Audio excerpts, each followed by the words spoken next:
Goregaon drugs प्रकरणासंदर्भातली Goregaon drugs प्रकरणात आता music कॉन्सर्टचं red card समोर आलेलं आहे आणि हे रेड कार्ड सुद्धा अत्यंत यात आता समोर आलेलं आहे। महत्त्वाची माहिती या रेड कार्डच्या रूपाने समोर आलेलं आहे। तर VIP पासची किंमत 2,500पेक्षाही जास्त होती। 2,500 रुपयांपासून ते 10,000 रुपयांच्या घरात या रेड कार्डच्या नुसार या VIP पासेसची किंमत होती या इव्हेंटसाठी। तर स्टेज टेबलचा दर हा 3 लाख रुपयापर्यंत सुद्धा होता अशी माहिती मिळते। तर बॅकस्टेजचा दर हा 5,999 रुपयांवर होता अशी सुद्धा आता माहिती मिळते।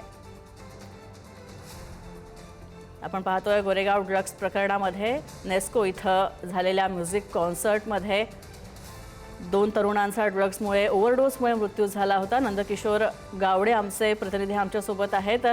नंदकिशोर, या इव्हेंटचं रेड कार्ड समोर आलेलं आहे आणि हे रेट्स पाहता आणि त्यात येणारा क्राऊड पाहता हे रॅकेट आणखी मोठं असण्याची शक्यता आहे आणि पैशाची मोठी उलाढाल या कॉन्सर्टच्या दरम्यान झाली अशी माहिती मिळते। ऑर्गनायझर होता त्याला पोलिसांनी जे आहे ते अटक केलेले आहेत। मात्र जवळपास 2,500 ते 3,000 जी लोक आहेत की या कॉन्सर्टमध्ये सहभागी झाल्याची माहिती जी आहे ती समोर आलेली आपल्याला पाहायला मिळते। आणि त्याचं जे रेड कार्ड आहे ते सुद्धा समोर आलेलं आहे। रेड कार्डला बॅकस्टेज म्हणजे 2,500 पासून 1,500 पासून बॅकस्टेजचे जे रेट्स आहेत ते सध्या आपल्याला पाहायला मिळतात। 1,500 पासून ते 3 लाखांपर्यंत ही संपूर्ण जी रेड कार्डची आहेत ती आकडेवारी आपल्याला दिसत असलेली आपल्याला पाहायला मिळते। आफ्टर पार्टी जी ऑफिशियल आफ्टर पार्टीचे P2 ची फेज जी आहे ती कमी आहे, ती 1499 म्हणजे 1,500 पासून सुरू आहे। VIP फेज 2, 3 आणि 5 जे आहे ते 2,500, 6,500 आणि 10,000 अशा घरात असलेले आपल्याला पाहायला मिळते। एकंदरीत जर पाहायला गेलं तर VIP टेबल जे आहेत त्याचे सुद्धा रेट जे आहेत ते हाय असलेले आपल्याला पाहायला मिळतात। VIP टेबल जे V5 आणि V8 म्हणजे जे रो आहे ते 5 ते 8 पर्यंत आहे, ते 1 लाखांपर्यंत आहे। VIP टेबल V1 ते V4 हे 1.5 लाखापर्यंत आहे। तर स्टेज टेबल जे आहे ते 3 लाखापर्यंत असलेलं आपल्याला पाहायला मिळतं। त्याच्यामुळे एकंदरीत हे संपूर्ण जे रेट्स आहेत ते तिकिटांचे रेट्स आहेत ते एकदम हाय पद्धतीने जवळ 2.5 या म्युझिक कॉन्सर्ट मध्ये सहभागी झाल्याचं आपल्याला मोठ्या पद्धतीनं देवाणघेवाण।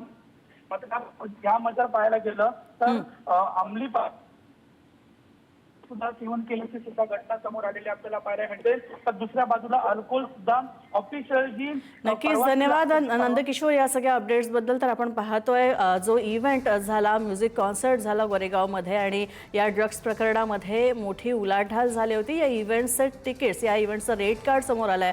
अत्यंत जास्त दरामध्ये या तिकीट्सची विक्री झाली होती। तर गोरेगाव नेस्को ड्रग्स प्रकरणामध्ये एक मोठी माहिती समोर येते। सोशल मीडिया इन्फ्लुएन्सर ऑरी हा देखील म्युझिक कॉन्सर्टला उपस्थित असल्याची माहिती आहे। ऑरीचा पार्टीतला व्हिडिओ समोर आलेला आहे आणि याआधी सुद्धा एका ड्रग्स प्रकरणामध्ये मुंबई पोलिसांच्या अंमली पदार्थ विरोधी कक्षानं ऑरीची चौकशी केली होती। ऑरी खरं तर सोशल मीडियावर एक मोठा इन्फ्लुएन्सर म्हणून त्याची ओळख आहे। तसंच अनेक सेलिब्रिटीजशी त्याचं कनेक्शन आहे। प्रत्येक सिनेविश्वातल्या पार्टीमध्ये म्हणू नका किंवा मोठमोठ्या इव्हेंट्समध्ये सेलिब्रिटीजसोबत ऑरी दिसतो आणि असा ऑरी याला आधी सुद्धा ड्रग्स प्रकरणामध्ये ऑरीची चौकशी करण्यात आली होती। मात्र परवाच झालेल्या या गोरेगाव ड्रग्स प्रकरणात ऑरी सुद्धा होता। या पार्टीमध्ये, या म्युझिक कॉन्सर्टमध्ये ऑरी सुद्धा होता अशी माहिती मिळते। तर मुंबईतील म्युझिक कॉन्सर्ट ड्रग्स प्रकरणामध्ये आणखी एक मोठी अपडेट समोर येते। तर एका ॲपच्या माध्यमातून आनंद पटेल हा ड्रग्स पुरवत असल्याची माहिती समोर आलेली आहे। तर कुरिअरद्वारे दोघांना ड्रग्स पुरवले जात असल्याचं या तपासात निष्पन्न झालंय।